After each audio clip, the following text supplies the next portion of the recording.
Do you want me to carry on in the vein that's been set? Or do you want to set off on a new course?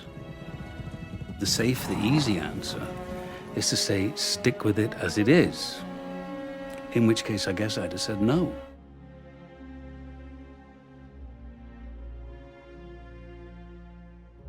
So only 2 films for Tim, but certainly from a really 007 point of view, they're probably both in the top 2. No, I don't know, but they're very, very high up, certainly. And the legacy, as far as we're concerned, is a brilliant one, but maybe a complicated one, because it isn't as simple as Sean's legacy, where he helped create the character and then everybody else followed that on in their own interpretations. And that was genius. That can never be bettered, as we always say. Roger continued and made the films popular to new audiences for many, many years. And then it's this odd period in between, because of course Pierce, you could say, almost did a Roger, didn't he? Introduced Bond for a new generation and kept it popular. And then we've had Daniel Craig, who's sort of done the same. I think he's probably appealed more to older people who are revisiting rather than young fans, personally. Because you don't see many kids these days who, Well, I suppose they would be older now anyway, wouldn't they? my daughters are really fans of the Craig Right, well, movies. Yes. look, So Kathleen, so hopefully do you think that's in any way because of what Dalton did before? Like, would they Daniel haven't seen Craig? any Dalton ones. They're just 13, my Right, twins. So I actually they wanted to see No Time to Die in cinema. So I made them sit through all of the other ones in order because I told them you can't go and see No Time to whoa, Die without seeing all of the other ones because unlike all the other movies, the Craig ones have like a storyline yeah, sort of going through. But they were, what was it, 9 at the time. yeah, So very, very young to be into James Bond movies. wow, But yeah, they prefer Daniel Craig because to them, all of the others are old. I think with the exception of Pierce Brosnan, but to them, Pierce Brosnan is Sam, one of the husbands of the mother in Mamma Mia. So yeah, to yeah. them, Pierce Brosnan is hardly James Bond. That is, it is, and it depends what the first time you saw them, doesn't it, and who you associate. Exactly. Yeah. Yeah. You know, like Hagrid is in those films, isn't he? Not Robbie Coltrane and that kind of. But Yeah. do you think if they saw the Tim films when they were a little bit older, do you think they would appreciate what he was doing? Well, I'll tell you in a couple of years. I have When they're no old enough, idea. yeah, yeah. I have no idea because currently they're into K-pop and all those kinds of things. So they are just experiencing everything that's going on at the moment. Yeah. It's very hard to tell where they are going to be going, but I assume if a new Bond film comes out, they will want to see it in cinema because they like going to theaters. So Good. We've got a friend of the show, Shayla Miller, who that brilliant phrase she said. I don't know whether it's her, but I want to give her credit for it. Timothy Dalton walked so Daniel Craig could run. Yeah, that's mm, it. That's it. Obviously, what Daniel was doing was very different because of the actual film and the plot and the style. It would be interesting to know whether if people hadn't had the experience and the producers hadn't had the experience of License to Kill, in particular, the 2 Tim films, whether or not they'd even dare go there. Because they did know, to be fair, that we have made films a bit like that before, and we can do them, and at least they were successful overall critically. So I don't know whether that had any choice. But Carrie, you probably know a bit more about the legacy because of the time, like you say, some of the contemporary reviews change, don't they? Yeah, they do. I mean, it was mixed, the reception. It's interesting though, because if you go and look at the box office and you break it down, outside of America, this movie does exactly as it should do. And it was a profitable movie. It made 4 or 5 times its budget. Yeah, yeah. So it did well. It was in America where it struggled. But once you start unpicking that, you look at when it was released in the most congested blockbuster summer I think ever. And we mentioned earlier Batman, 1989 Tim Burton Batman, which was just a phenomenon, which Massive, wasn't it? just Yeah. roller coasted everything. It was huge. I mean, I went to see it. I was part of that. That was amazing. Lethal Weapon 2, Indiana Jones and the Last Crusade, Ghostbusters 2 Yeah. was then, Star Trek 5, which is another movie that should have done better but didn't and got buried, although it's not. That's another discussion whether that's a good movie or That was good, yeah. It's not. It's okay. And License to Kill got buried, but it also got buried because they in America particularly, the advertising was just outstandingly dreadful.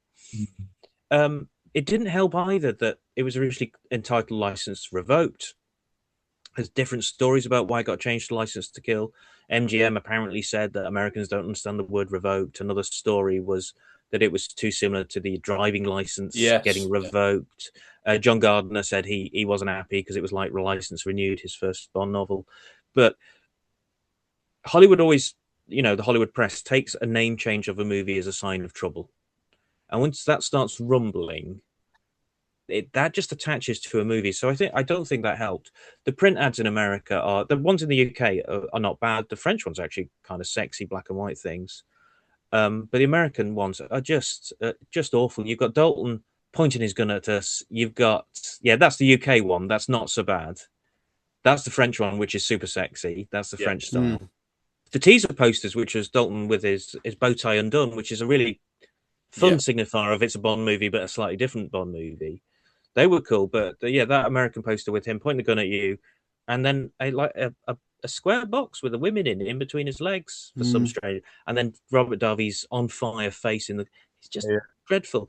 Glenn talks about in his book, John Glenn, For My Eyes Only, he talks about just being an American, not seeing any ads. So it didn't do as well in the US. It made money. It didn't make as much money as Living Daylights. In fact, inflation adjusted, it's the least successful Bond movie ever. And then there was this hiatus. So this happened with Lazenby. So when George Lazenby did On Her Majesty's Secret Service, that was a successful movie. But because he quit, everybody said it wasn't. And he got this sort of stink to it, as it were, that this was a bad movie. And it took about 20 years for people to get VHS to go, actually, this is a cracking movie.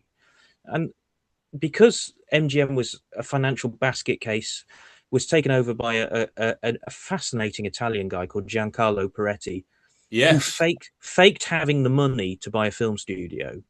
When I say faked, he literally faked a fax from Silvio Berlusconi, who at that time wasn't president of Italy. He was like Rupert Murdoch of Italy. Yeah. He faked the fax to give to whoever to say, Silvio's going to give me the money. It'll be fine. And then 10 years later, Credit Lyonnais, who financed him, their Parisian office burnt down with all the files in, which is utterly disconnected to any of these things, I'm sure. That just created a huge legal mess that stopped Dalton's third and indeed fourth movie. So at one point the legacy is queried because there wasn't another one, people thought it was bad, and then because Dalton was offered GoldenEye, and in fact the first drafts of GoldenEye by Michael France assumed Dalton was going to do it, and you can see echoes of Dalton. It's really physical. There's an emotional content to it, and that's where I think a lot of the Dalton influence comes out, is the whole martinis drowning out the screams of the girls you failed to save is sort of a Dalton-esque idea. Dalton was offered that though, and because he said, I'll do one, and Cubby's like, if you're doing it, you're all in, mate, you're doing 3 or 4, he stepped aside, and then it looks like he was shoved out. There was some toing and froing, I believe, at the studio where some people wanted to get rid of Dalton, but Cubby wanted to keep him, because he was back with loyalty. He was a loyal guy. So for a while, it looked like License, on the surface, License to Kill is a failure, and they canned Dalton. That's not what happened, but it's an easy thing to say, and you can, it's an easy judgment to make looking at the events, but not the detail of the events.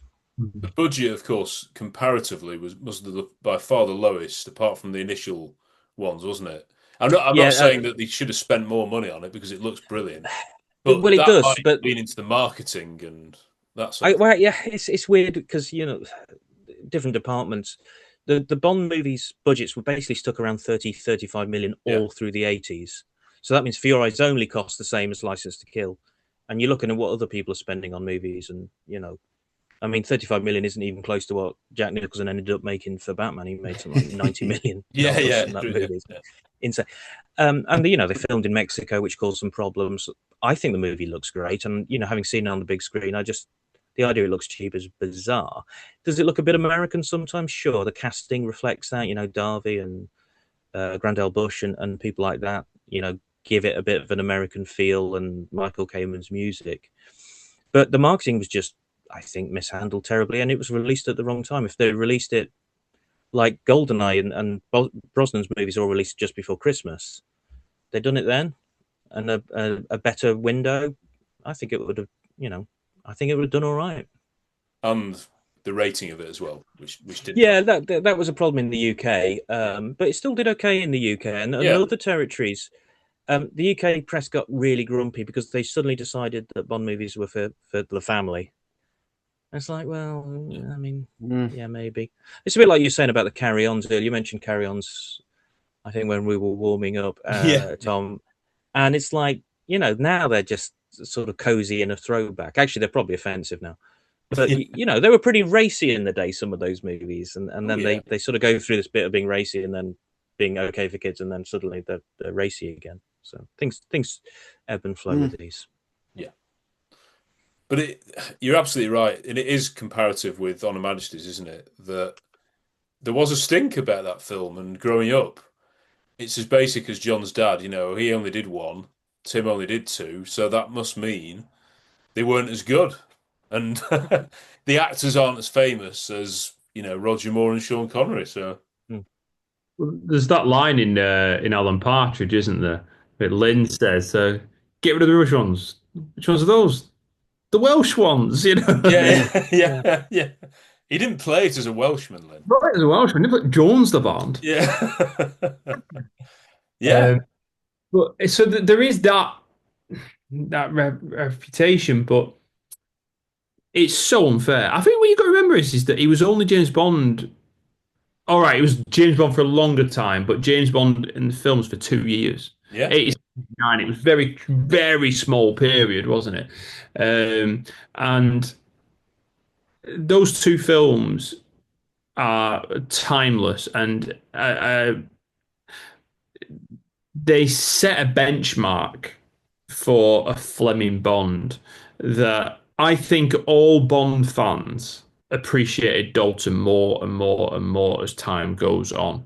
Yeah. And I think that is not natural. I think in a lot of ways, I think that the usual trend is that familiarity breeds contempt, and all of a sudden we start looking at, yeah, maybe they weren't as good, or we'll find the fault in this person, phone in that. But Dalton's different. The Dalton is this one that is continually getting more and more respect and more appreciation, and it's because for me, he's simply the best actor who's ever played James Bond.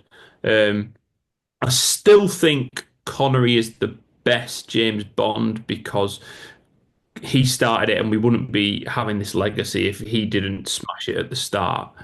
But my favorite James Bond is Timothy Dalton, and I think that he's the best actor to play.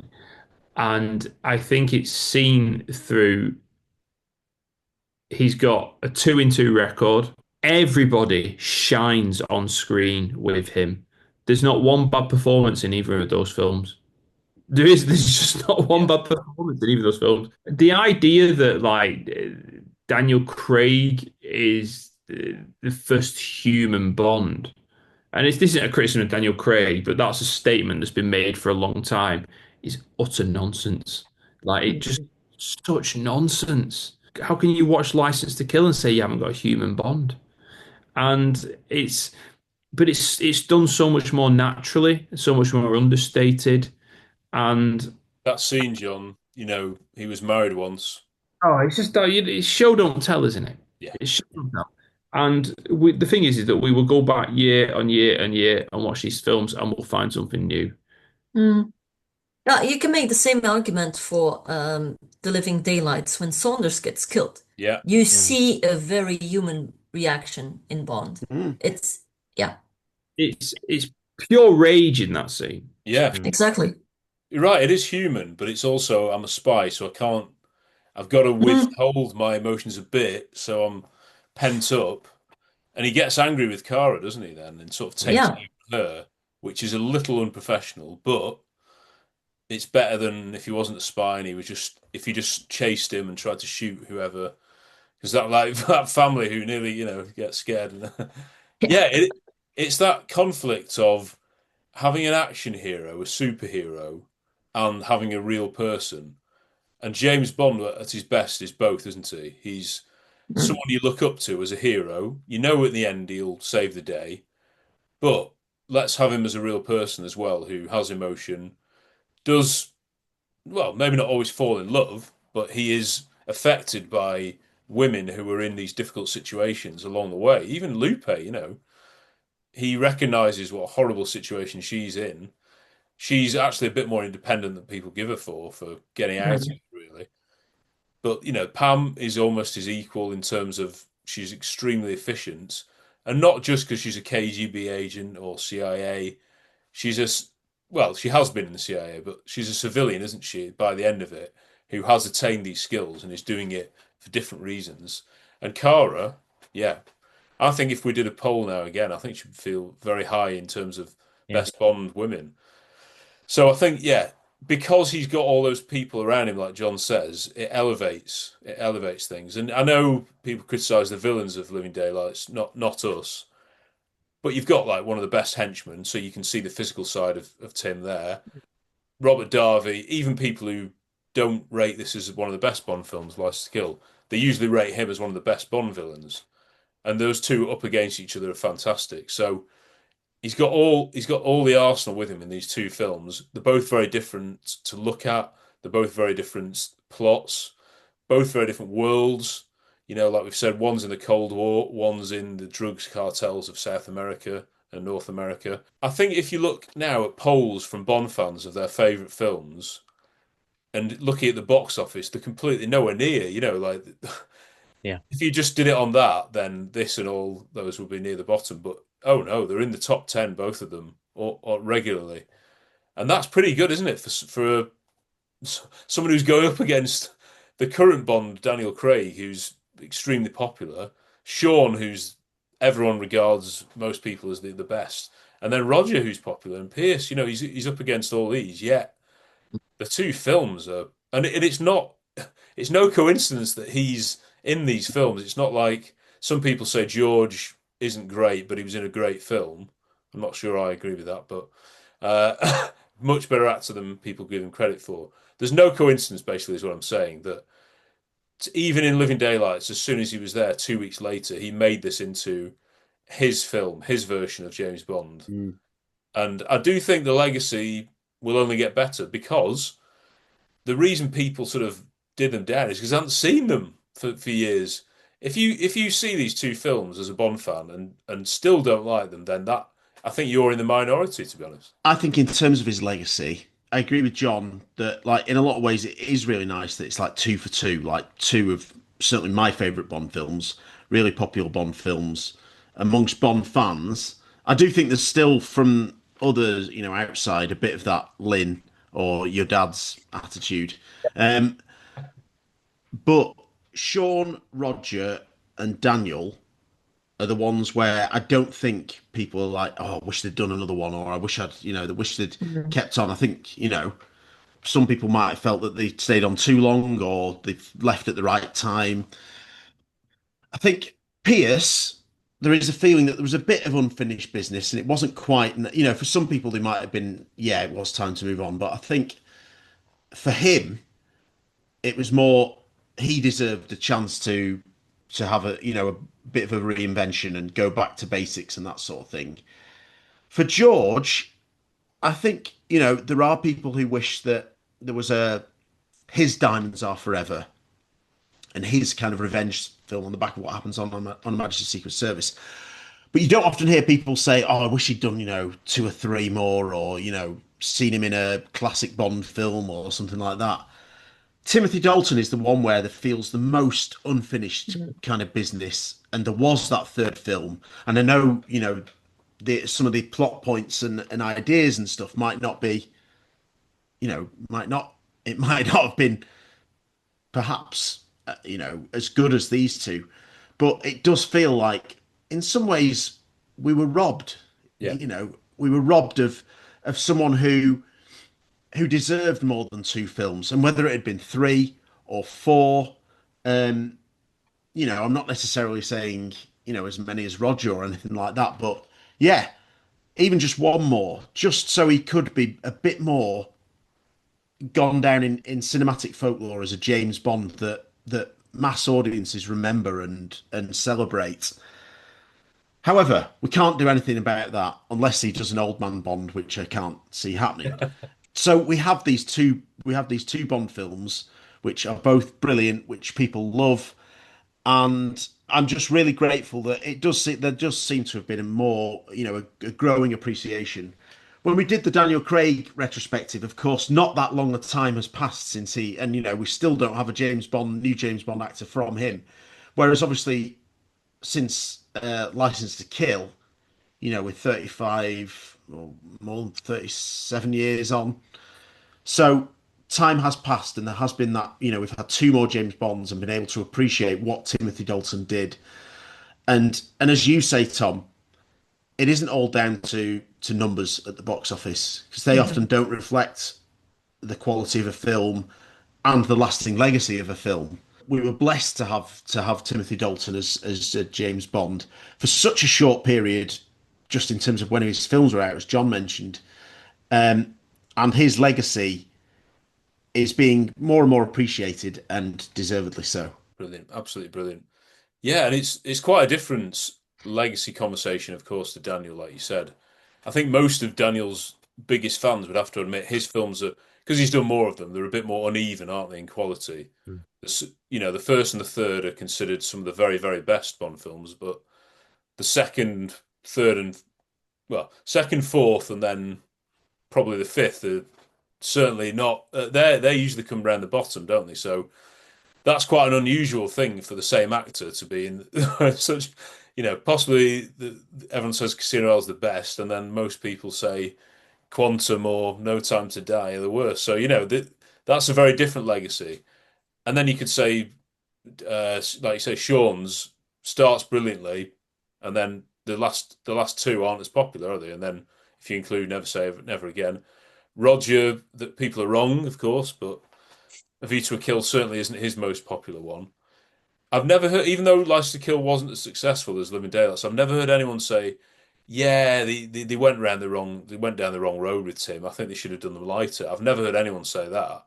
They've said License to Kill might be too dark for me, but no one would ever say this film is not suited to Timothy Dalton because I do think there's always the fact that Dalton was a late addition as well. If and Pierce Brosnan was cast, and there was bumps because of his Remington Steel and contract, and then of course Brosnan gets it for GoldenEye. And I think that feels almost like he got what he should have had. Yes, we wouldn't have got License to Kill. We would have got The Living Daylights somewhat.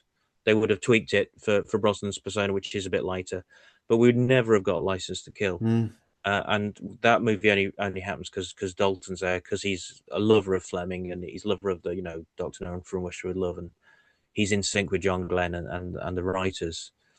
And so he only did two, but one. They're both brilliant, and License to Kill, I think, is sometimes you look at a movie, you think, could you swap out a Bond to another Bond? Could Sean Connery do On Her Majesty's Secret Service, for instance? I think only Dalton does License to Kill. I don't think anybody else is swapping into that, and that is really interesting because it's such a Dalton Bond movie, whereas GoldenEye has elements of the sort of classics, and people often see Pierce, I think, as a sort of synthesis, don't they, of Sean and Rog and but Dalton's Dalton, and I think that's we're really lucky he got two. He could have screwed it with a third.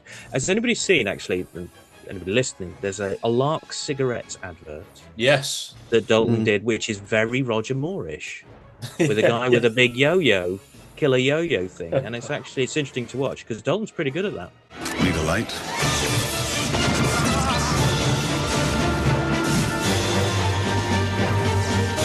Speak loud. It's a much lighter style, and you just think, oh, that's interesting. But he didn't want to do it, I guess. And he is funny, like we said earlier. Watch Flash Gordon; he's bloody hilarious in Flash. Yeah, he is. Yeah, and then there's the big debate. Yes, I wish he'd done that, but it should have been his second one, and License to Kill should have been his last one, and this, Mm. bit like Skyfall, could have been Daniel's last one. What makes these movies work? What is it that got them going? You've got to go back to the beginning. Here was a hero who murdered in cold blood. Bam, bam, bam, bam, bam. I mean, Dalton's legacy is one of those things that for me is horribly overlooked at times, but is an absolutely crucial part in the development of the James Bond cinematic world that we know and love. For me, he is the most faithful incarnation of Ian Fleming's creation in relation to the books. But obviously all of that is circumstantial and open to debate, but for me it is all there, and it's only emphasised by the fact that when he took the role on, he said explicitly that he was going to go back to the source material to find out who this character was, really. And for me, he brought him to life in the most superb, real way possible. And for that, I will always love Timothy Dalton, always think he was so ahead of his time, and always love every second of his appearances as James Bond. I only wish that I could rediscover him all over again. Dalton, brilliant actor, full of charisma, full of smouldering intensity, absolutely lived the role. I think that, the fact that he went back, obviously, when he was cast, talked about, going back to Fleming, which I know everyone says every few years, let's go back to the Fleming. But, I'd obviously read that. I read the books and really tried to dig into the character, as well as offering, a modern take and being aware of where we were as a society at the time.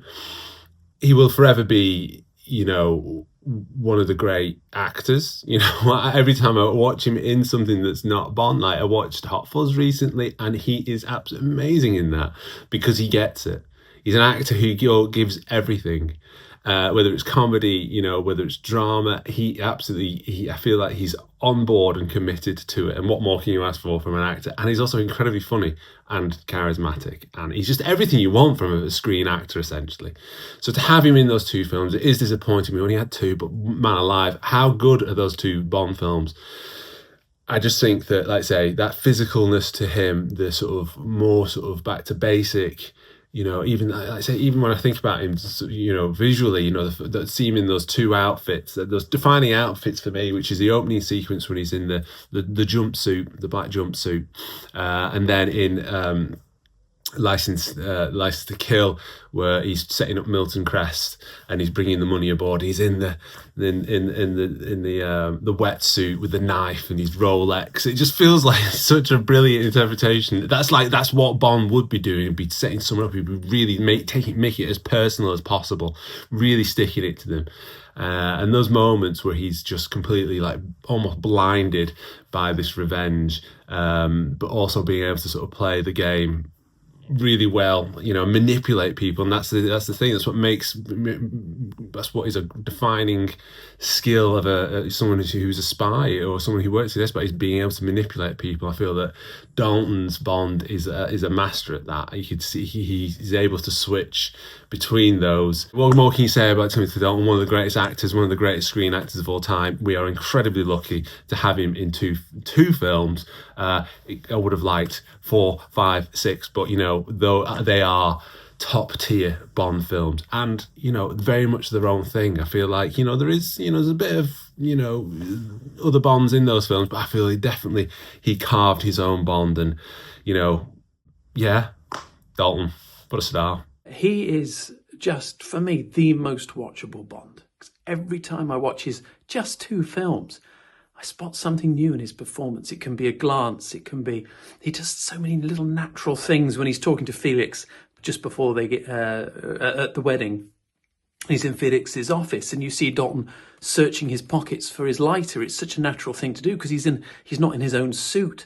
And most other actors would know exactly where the lighter is. It's either the lighter or the cigarettes, and they've just reached for it and pull it out. But he gives that slight look of, where is it? Because I'm not in my usual suit. It's just such a natural human thing to bring to a scene, and I didn't spot that until many times into watching it. And that's why he is a brilliant actor. You don't get many people of his caliber, do you, as an actor? And we were so lucky to have him as Bond. Of course, it'd be great if they'd been in a third and a fourth film, but at least the two he had were so outstanding. Quality over quantity. So, Timothy Dalton, absolutely brilliant. Of course, I wish there was a third Dalton film. I wish there were more. But part of me just thinks the two of them, The Living Daylights and The License to Kill, are just the most perfect pair. I love their similarities and I love their differences. And I love Dalton's... I don't think he doesn't evolve for me from one film to the next. He is exactly the same agent, the same consistent character in both. It's the mission, it's the story that brings new emotions out of him and portrays him in a different light. But I don't think there's any kind of evolution or self-discovery with Dalton's Bond. In both films, his strength and the strength of the film is that it's about the story, it's about the mission, and he is the most determined agent who just so happens to be incredibly handsome, incredibly likeable, and I think of all the James Bonds, the most trustworthy, because you just don't get any sense that he's got any ulterior motives. You don't sense that he's self-aware, thinking about what he looks like. When he puts on a tuxedo, it's because he's going to a casino, and it's difficult to explain. It's difficult to wrap up in a short video, and it's impossible to always be certain because my mind changes all the time. But it's very hard to argue against him as being one of the best James Bonds. Yes, faithful to the novels, but that doesn't make him uncinematic. Timothy Dalton's James Bond is incredibly cinematic, incredibly visual, absolutely incredibly well acted. Timothy Dalton is an incredible actor. He's an action hero, I suppose. James Bond is a spy and action hero, but I would perhaps suggest that Timothy Dalton is the best actor to have played James Bond. And you see that by the way that he approached the role. Timothy approaches more the maturity of Sean, who we've always admired. Different interpretation. The privilege of the actor is that interpretation. And we have great confidence that Timothy will find his own niche in interpreting the Bond character. Well, I have to make it my own. And as with all different men, there's bound to be differences. But the film is a collaborative effort. And the finished result will be the combination of the work I do with John and Mariam and Jeroen and all the other people who make these films. Well, I think we've always tried to make our films very much up to date. With Timothy taking over the role, I think the character essentially will be the same, but the way he plays it will be completely his own. I think that Bond is always a thoroughly modern man, but still holds true to the old traditions. It was about story, it was about emotion, but it wasn't overdone, it wasn't overcooked. The story told his emotion. Things that happened to him, his encounters, events, betrayals, and characters being killed, that's how you saw the acting. His Bond is never inward looking, but you see his emotional reaction to things that go on around him so well. I have to say, if anyone kind of asks what my favourite Bond films are, The Living Daylights and The License to Kill always get mentioned, and I will always say, check out Timothy Dalton now, because obviously we've had this more recent desire. Well, the latest incarnation of Bond is to be more serious, is to be deeper and grittier, and what Daniel Craig did was take it in that direction, kind of a little bit more post Pierce Brosnan. But I really, if I'm having to compare, and I don't like to compare very much, I think if you want the absolute package where you get a James Bond adventure, you get a film, you get a very tightly written story, and you get brilliant characters, and You feel a sense of escapism, but also a sense of being in the real world. And then one where you see a lead actor be incredibly consistent, be incredibly committed to the role, and absolutely have no desire to win awards or put on any sense of overacting. Timothy Dalton is the understated James Bond who gets it right. He strikes the balance so right, and that might not make him the poster boy. It might not make him the most famous silhouette and the most famous name, but I think perhaps for me it makes him the very best James Bond in those two films. What a Bond, what an actor, what a guy. And I'm so grateful for what he did in that era of Bond. Crucial, fantastic, and wrapped up in two airtight films with almost impeccable performance from Timothy. The dirtiest, toughest, meanest, nastiest, brutalist hero we'd ever seen. This is what started those movies. Shocking. I wanted to bring people back to believing in this character, to bring my reality to it. I guess I've always liked a challenge. Thank you very much, everybody. This has been a brilliant chat, and I don't know, just talking about it only makes you love Tim more, only makes you want to watch the films over and over again. As John said near the end, every time you watch them, there's something new, there's something else that you discover, subtleties in people's performances and certain shots, because they're not just any old action film. These are the films we love, and there's a reason why it's the biggest franchise ever, the longest running film franchise, and still going. And Tim has played a small part in terms of the number of films, but a big part in why we love them and continue to revisit these two in particular. And one of us has even written a book about it. So a quick plug for Carrie's book. He disagreed with something that Aiton. Have you got it there? I've got it right. Oh, bless. Brilliant. Thank you. There you go.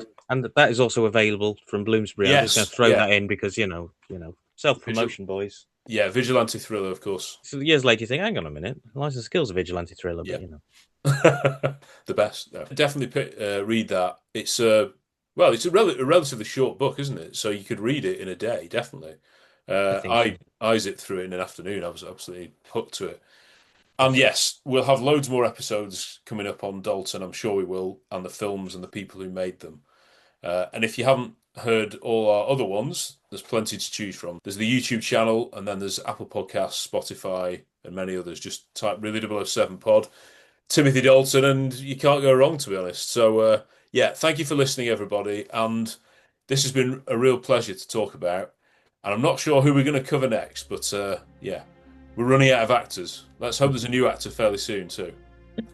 Was it, from your point of view, I mean, apart from obviously it was good for your career, but was it a happy experience? I mean, did you enjoy, did you relish going to work and being James Bond?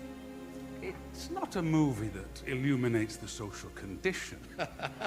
You mean it's not a book? But, and it's very long days, but it's a great bunch of people. I had fabulous times. I've got a lot of friends from those days. It's been terrific for me. I enjoyed it. Do you miss it? I can't possibly miss it because it's part of my life. It's in my blood, it's in my heart, it's part of me. You go on to do other things, but no, you never leave it behind. Yes. Timothy Dalton, thank you very much indeed. Timothy Dalton. Thank you.